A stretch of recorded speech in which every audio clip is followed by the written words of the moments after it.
entrepreneurs, c'est vraiment les magiciens des temps modernes, les aventuriers des temps modernes.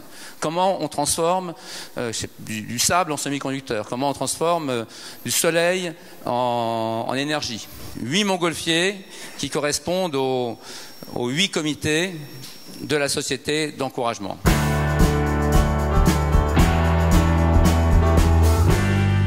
Jean-François Fauvarc, Frédéric Dussault. Une société qui puisse conserver les apports que la France avait bien mis dans tous ces systèmes d'électrochimie analytique, et en particulier, je dirais, l'héritage de TACUSEL. Je voulais simplement vous dire bravo et merci. Egalis, c'est du courage, de la ténacité, de l'énergie, de la volonté. C'est pas facile de créer une entreprise en partant de rien. On pensait beaucoup plus bénéficier de l'élan des entreprises qui nous avaient précédés, comme TACUSEL et Radiometer. Ce n'est pas évident de recréer un nom de toutes pièces.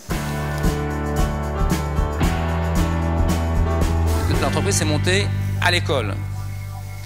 Une école qui s'appelle Supoptique. Et c'est avec l'aide de leur professeur, qui est toujours leur conseiller, qu'ils ont monté leur société. Jean Cornillo, président du comité des arts physiques, ainsi que les 2 dirigeants des Philips.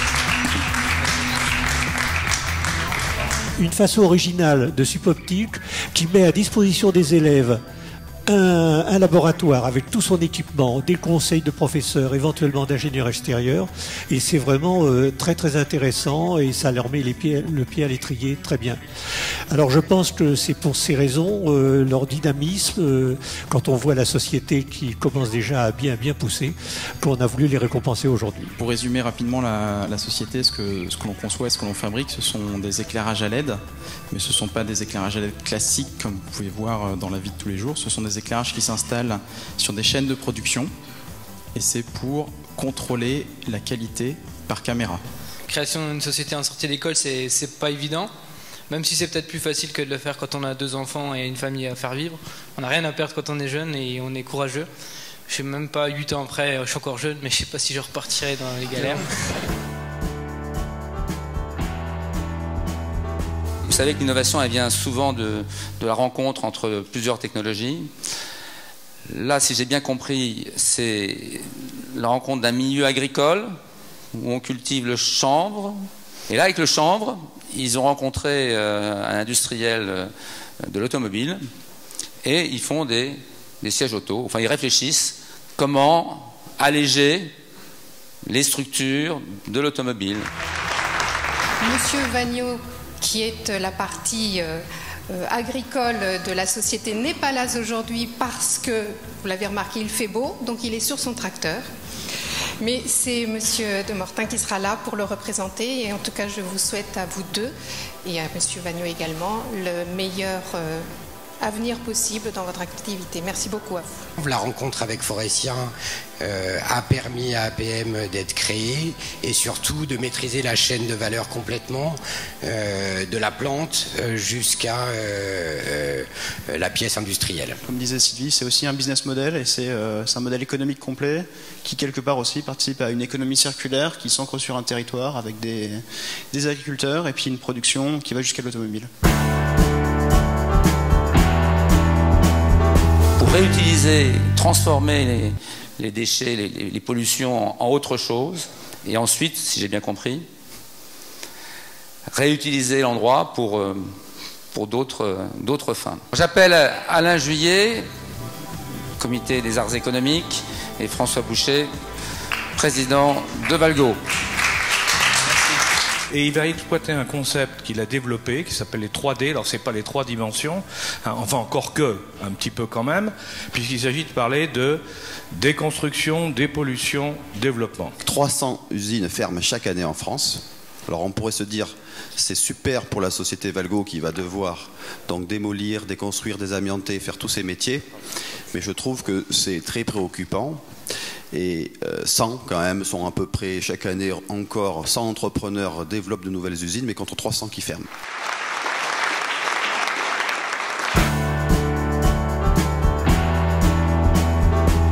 On On est toujours très innovant en matière agroalimentaire. On avait également Bria Savarin comme fondateur.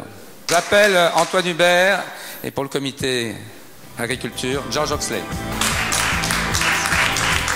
C'est une solution pour résoudre les problèmes de manger des choses, des résidus agricoles. Donc ce ne sont que des cycles vertueux. Et puis en plus de ça, on est sûr qu'avec cette nourriture, c'est une nourriture de santé, puisqu'on ne peut pas donner des insecticides à des insectes, ça par définition. Aujourd'hui en Europe, à force de rabâcher, d'expliquer la même chose au niveau de la Commission européenne depuis quelques années maintenant, on est sur le point effectivement d'avoir ce marché aquaculture qui va s'ouvrir en Europe, et donc c'était finalement une très bonne chose pour, pas que pour nous, mais effectivement pour toute l'industrie française et européenne.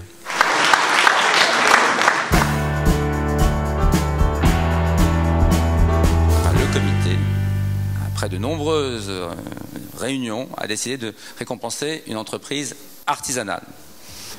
Pour le comité construction et beaux-arts, j'appelle Emmanuel Andrieux-Lefebvre et Jean Carayon. Chef d'orchestre émérite, au centre de l'union d'une équipe de verriers dont les travaux resteront gravés dans le marbre de l'histoire de l'art du vitrail, elle porte l'assurance de la pérennité du métier d'art français, le vitrail. Juste un petit mot pour terminer. Je voulais bien évidemment remercier mes parents, sans qui je ne serais pas là d'une part, et surtout pour m'avoir transmis l'entreprise bien sûr, mais surtout ce savoir-faire, tant dans la technique, la gestion, la créativité, et surtout m'avoir permis de partager avec eux l'amour de cette matière.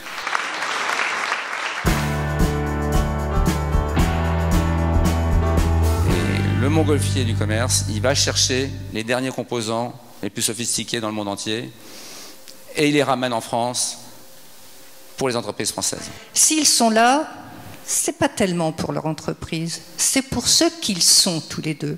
Ils sont surprenants, ils sont toujours enthousiastes, ils sont toujours de bonne humeur, ils sont toujours meneurs, ils sont toujours heureux parce qu'ils trouvent toujours des solutions.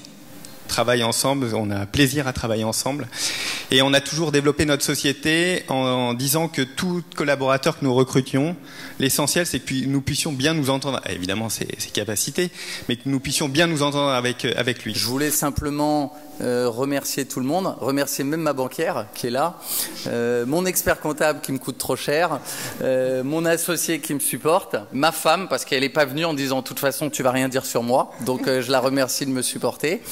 Et je vous remercie de nous recevoir dans un aussi beau cadre et puis d'être venus aussi nombreux pour nous connaître. Donc merci beaucoup.